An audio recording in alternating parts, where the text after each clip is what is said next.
the Festival of Sound in Ontario. So I do a lot of traveling with my performing. Yeah. That's awesome. Yeah, and I do like not only orchestral stuff, but solo stuff and also teaching. So what was the turning point of having oboe playing as a hobby into a career? Right. So I played oboe in band in high school, and that was a really joyful experience. Then I joined a community ensemble, like an orchestra, and I started performing with them. It occurred to me at a certain point that the oboe brought such joy to my life that I wanted to do it more. I wanted to do it, I had really excellent marks in school and was on a different trajectory in terms of a career. And my parents were really disappointed to learn that I wanted to pursue music. So I thought, okay, I'll study music in university. And so I started auditioning for orchestras, and I was profoundly lucky that, and I do feel it's luck, even though I've worked very hard, but lots of people work really hard to become musicians. Lots of people work really hard. But I was really lucky, and I got my first performing job right out of school, out of my graduate work. So, performing is definitely, that gives me the validity for my teaching, but teaching is a really big part of what I do. I feel it's important in a community such as this. We are like the resident orchestra musicians. We are here to serve the community. If you want to listen to a really great classical music recording, you can put on the Berlin Phil, but to have someone in your community who is providing a service and connecting people to live music is a really important job. Yeah. Yeah. So it sounds like you've been like everywhere, like Ontario. Yes. I did school in the States. In the States, in Pennsylvania. Yep. Yeah. So what have been highlights of your career up to now? So many highlights. You know what? I think every performance is important. I feel I've played music that I hate, and I've played music that I love, but what is not really important, what I feel about the music, it's how I'm serving the audience. Providing access to something that's greater than ourselves. That's what I feel music education does. And music, to be in the presence of live music can be a really profound experience. And I think it's a very human experience, and as a musician, I'm honored to be part of that. And that's, I think, something that a music educator can provide is success in other realms, right? And that's really important to me. One of your highlights that I have noticed is your social media presence. Right, yes. I've noticed that you teach through social media on how to practice. Yes. So trying this new platform, how does that change music education for you? Most importantly, that's where the students are, and part of being an educator is meeting the students where they're at. If they're scrolling on Instagram or YouTube and they come across a really great tidbit that's going to make their scales better next week, it's 20 seconds of investment for them. And I think that's a really great way to help a student improve. And I realized that a lot of people actually look at social media with mute on, right? Because they're in public transit or they're actually in class or whatever, right? And I realized that I had to take everything I was saying and make it visual. Even though I'm talking about music, I had to make it visual. And that's been, and I learned that by watching other educators. It also helps you connect with students. I'm a real life person. Like, they may know me from performances, but I'm an approachable person, I'm a fun person, and then there can be some of the barriers are a little bit broken down. It is a way to get your pedagogy out there. Whatever your pedagogical, can you say that word? Pedagogical philosophy is. There we go. Where's the professor? Whatever your philosophy is in terms of your own teaching philosophy, getting that out there. I follow a number of educators in Saskatoon too that work on phonetics, and there's a lot of application for that to music as well as how they present.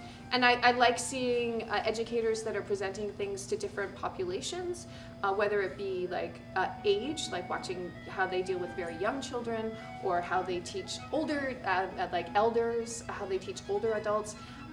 For me, as a white lady, I really like watching someone teach in another cultural context. There's so much to learn by watching other people teach, Now, there's a thing with social media that you have to be careful of, is that you can't put children's faces without their permission, obviously. But I've gotten around that a couple of different ways. You can blur them out, but just taking a picture of the room that you're in, or having the camera just pointing at you, those are effective ways to like talk about teaching without, the whole privacy thing with kiddos. But yeah, and I find it inspiring as an educator to watch other educators. But I also think that it's very good branding. In terms of if you want to get work, using social media to get that message out is a really it's a very useful tool. I can't believe how many thousands of people like to watch me make reads. Like it blows my mind. But it's of interest, and I get lots of questions, and that's a way for me to get good information out there. I like how you brought up the fact that you're not only sending your information, but you're also receiving, learning from other people's teachings. Yeah. What have you taken from other platform educators into your own pedagogical philosophy? Yes. Someone write that down. Pedagogical philosophy. I also use social media as inspiration. Like, I think that social media gets a bad rap in terms of like how bad it is for you, like, and your mental health. Like, there's all this bad evidence to show that it affects mental health, especially of young people. But I do think that there's a way to engage with the platform that's really helpful and actually inspiring. So, I make a couple of rules for myself. I only follow people that I find inspiring. And, those are the people that come up in my feed, and of course there are some friends as well, but like, when I'm on Instagram, I'm actually looking for inspiration. If I'm watching Hilary Hahn practice, I find that and it's the way she talks about her practicing, I find really interesting. If I'm watching, there's this woman in Saskatoon named Catherine Neath, and she teaches phonics to her grade 3 classroom. And I love watching that because it's very interesting how she breaks things down. It's very similar to music. So I think social media can be very inspiring in terms of watching how other educators deal with things. I follow a lot of other oboe players, and watching how they approach a different problem.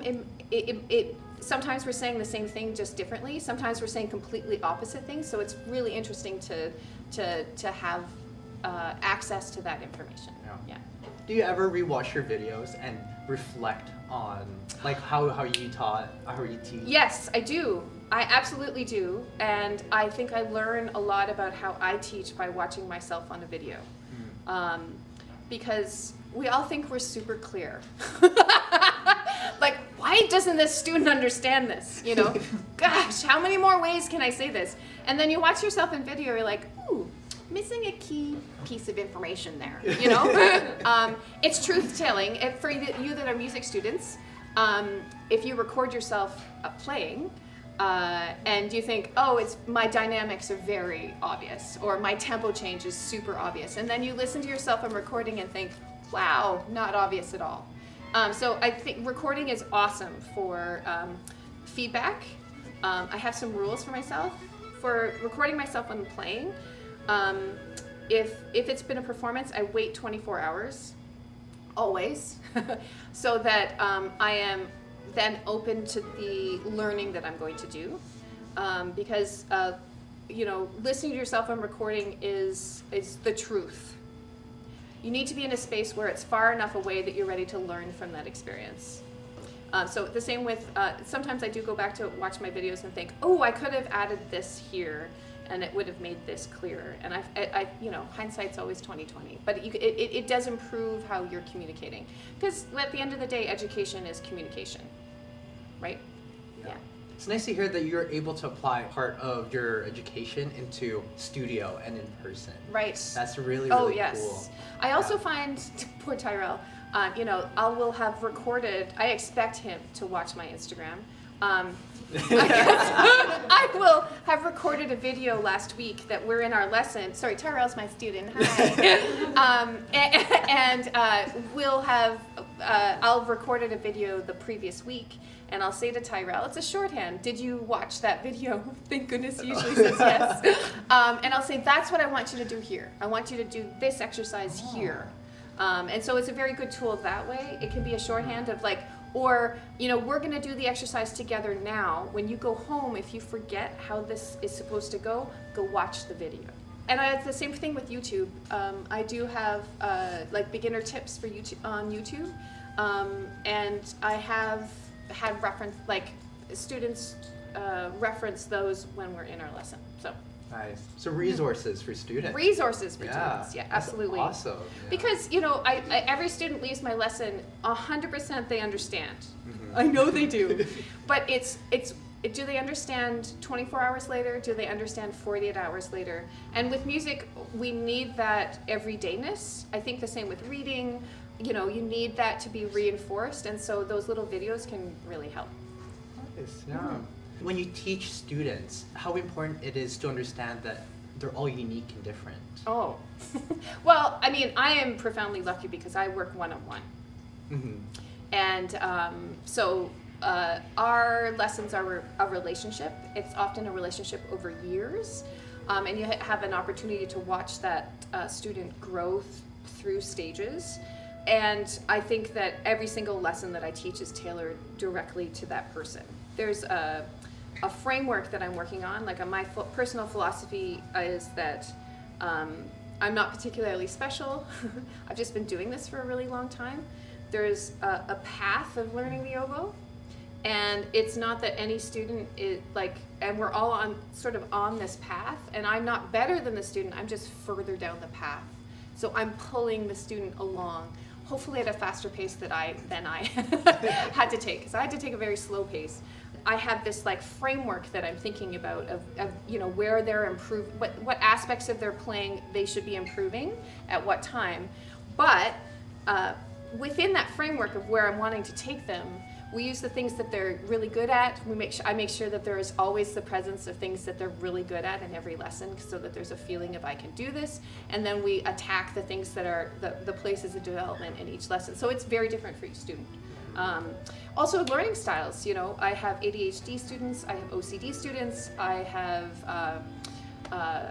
non-binary students, like, you know, I have students who have divorced parents, I have students who's, you know, just lost a parent who just died. Like there's all these social things that are happening in the lesson. So every lesson does have to be different. It is very specific to that person.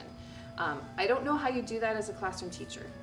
And maybe that's why you should be taking this class. But that's one of the things I love about one-on-one teaching is it is very specific to that person. Awesome. Mm-hmm. Right, so we are running out of time. Yeah. So I have prepared some rapid questions for you. Okay. Are you ready? Okay. All right, first one. Favorite concert you have attended? Favorite concert I've attended? Oh my God. Favorite concert I've ever attended? Mm-hmm. I've literally been to 10,000 concerts. Yes, I went to see A Noce di Figaro, The Marriage of Figaro, Mozart's opera, and the Met in 2002. And during that concert, I ate an espresso brownie. It was the first time I fell in love with Mozart. Up until that point, I hated him. And I will never forget that experience. That's the first thing that came to mind, but there's thousands. Yeah, every concert is special. All right. Musical inspiration growing up? Musical inspiration growing up? Ella Fitzgerald. Nice. Favorite movie soundtrack? Ooh, favorite movie soundtrack?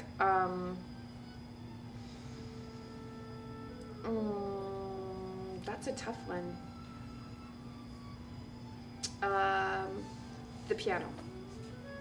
Okay. Instrument you wished you played? For work or because I like it? That's a good question. Yeah. Let's do both. Okay, for work I wish I played the bassoon. So many fewer bassoonists. I'd have more work. I'd have less students, but I have more work. Bassoon. Wish I played? Probably. I wish I was a singer. Pretty versatile. Nice. Yeah. Okay. And hidden talent. Hidden talent. I am an incredible time manager. That's really good. I am really good at that. I've already worked for an hour and a half before I came here today. And I'm going to teach till 10 tonight. Oh, wow. Yeah. And final question. Yeah. What advice can you give students and future educators to making a career Making career. in music? In music. Yeah. Like making a career in music specifically? Yes, and music education. A piece of advice. Do lots of things. I can't make my living just from performing. I can't make my living from just making reads. I can't make my living from coaching. I can't make my living just from teaching. So I do all of those things. And you bring a diversity of skills. Sometimes, I made a joke that my parents didn't want me to go into music. That's because they assumed I would be poor.